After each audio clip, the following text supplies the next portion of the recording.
último ritual, la verdad oculta en el convento. Las campanas de la iglesia de Santa Lucía repicaban una última vez antes de que la noche cayera. El sonido resonaba en la aldea como un lamento, una advertencia para quienes osaran acercarse después del anochecer. Nadie sabía con certeza qué ocurrió dentro del convento hace más de 70 años, pero desde entonces, el lugar había quedado abandonado. Los más ancianos contaban historias de las monjas desaparecidas, del día en que un grupo de mujeres, vestidas con sus hábitos, salió de la iglesia en procesión, solo para disolverse entre la niebla, como si jamás hubieran existido.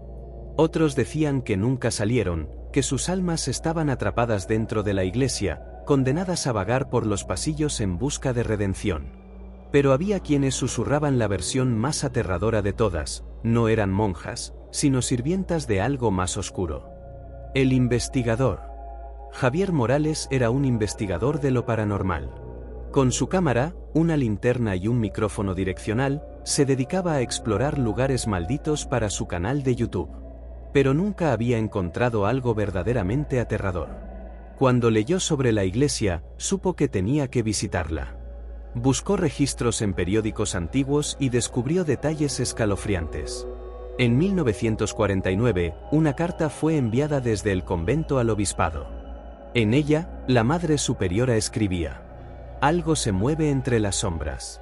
La fe de mis hermanas está siendo puesta a prueba. Hay algo dentro de estas paredes que nos observa mientras dormimos. Por favor, envíen ayuda antes de que sea tarde.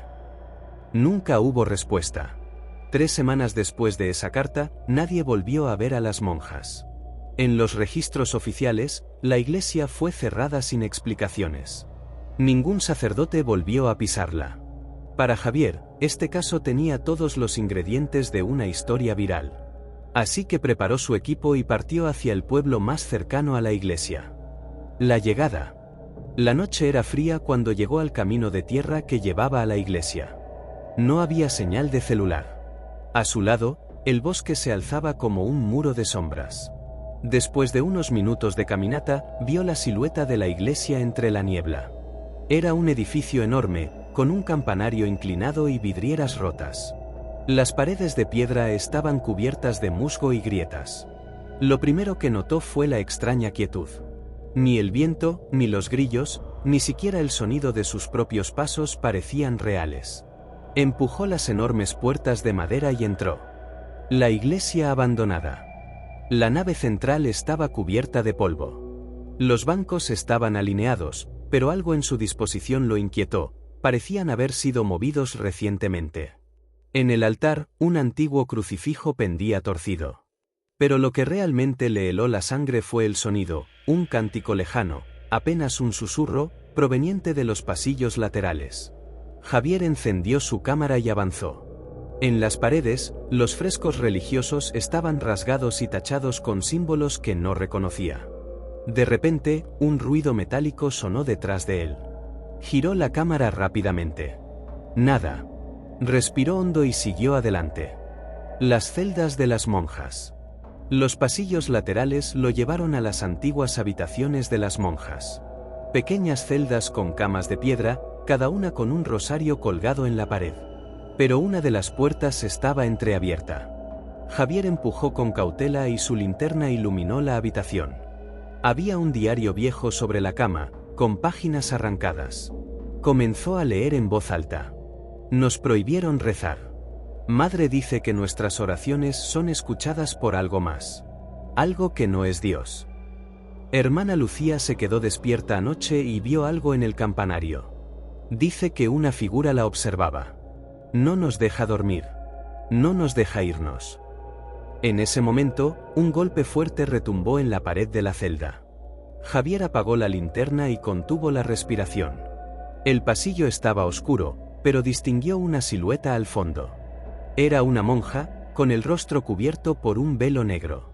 Se movía de manera antinatural, inclinando la cabeza a un lado. Javier dio un paso atrás, y la monja caminó hacia él sin mover los pies.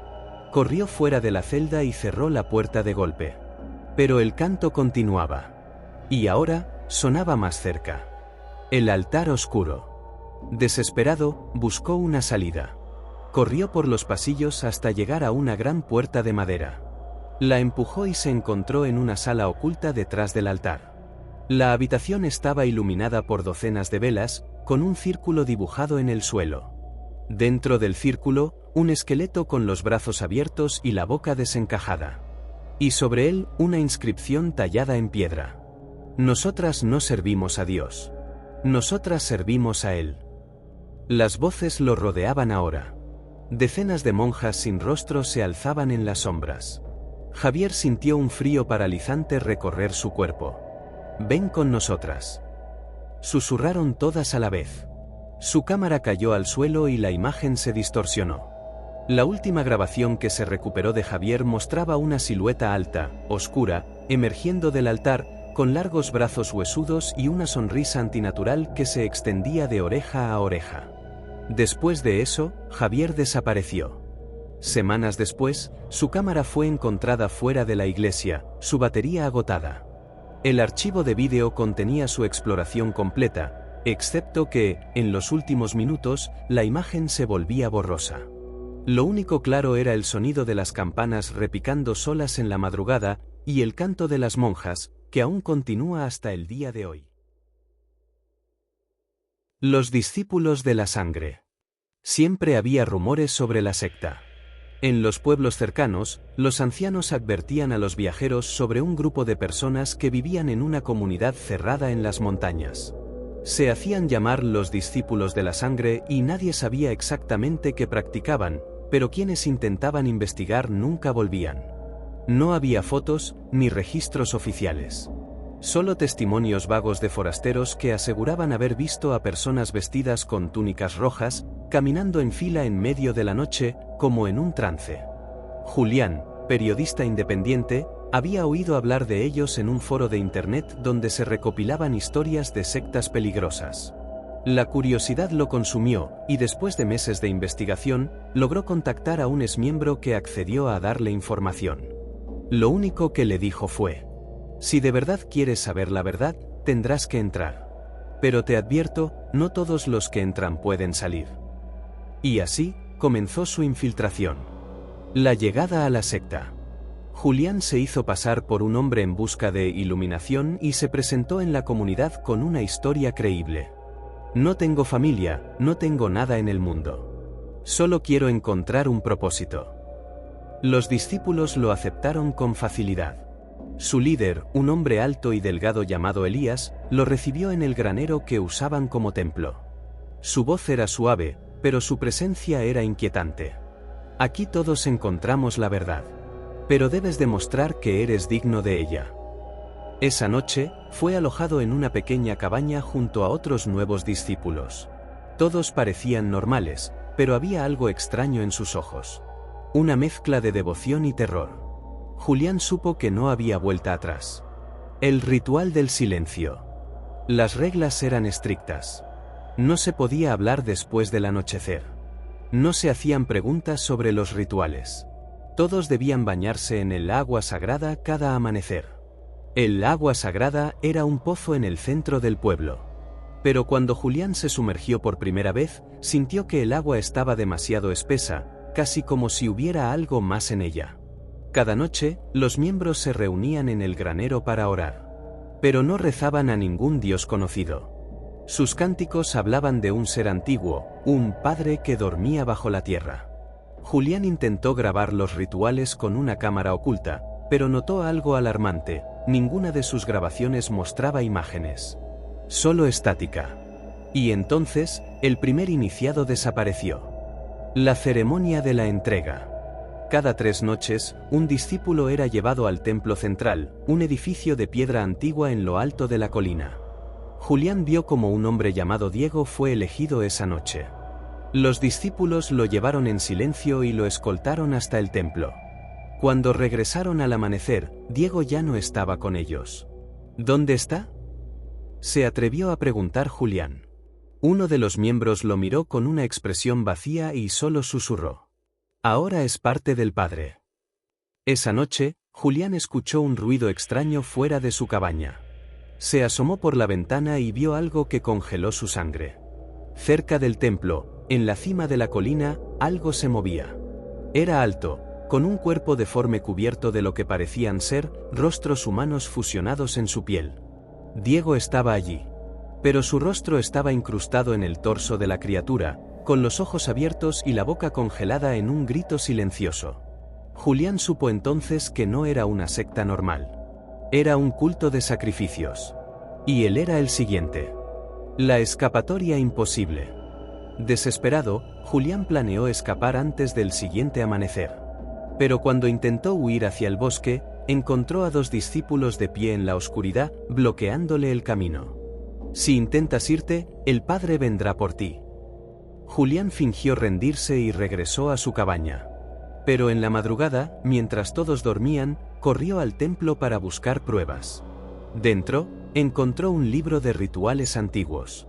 Las páginas describían cómo la secta alimentaba al ser.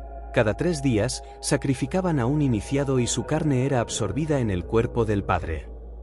Cada nuevo rostro en su piel era una víctima más. En ese momento, sintió una presencia detrás de él.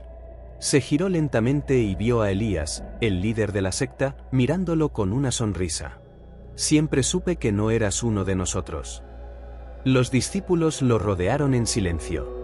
No había forma de escapar. El ritual final.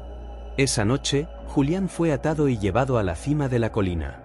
La criatura emergió del templo, su piel palpitante con los rostros de los antiguos sacrificados. Elías levantó los brazos y pronunció las palabras del ritual.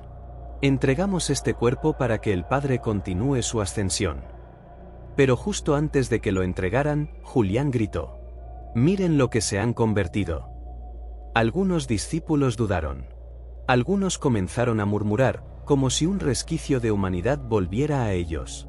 Y en ese momento de confusión, Julián rompió sus ataduras y corrió. No miró atrás. Corrió a través del bosque, escuchando los gritos de Elías llamando a la criatura. «Deténganlo. Él pertenece al Padre». Pero Julián no se detuvo hasta llegar a la carretera. Un camionero lo encontró en el amanecer, cubierto de sangre y al borde de la locura. Semanas después, Julián intentó denunciar la secta. Pero cuando la policía fue al lugar, no encontraron nada. No había casas. No había templo. Solo una colina vacía y un enorme agujero en la tierra, como si algo hubiera salido de ahí. Julián revisó su cámara. Lo único que se grabó fue un audio distorsionado y una voz susurrante diciendo: «Tarde o temprano, todos volvemos al Padre». Desde entonces, tiene pesadillas todas las noches. Y en cada una de ellas, ve su propio rostro, fusionado en la piel de la criatura.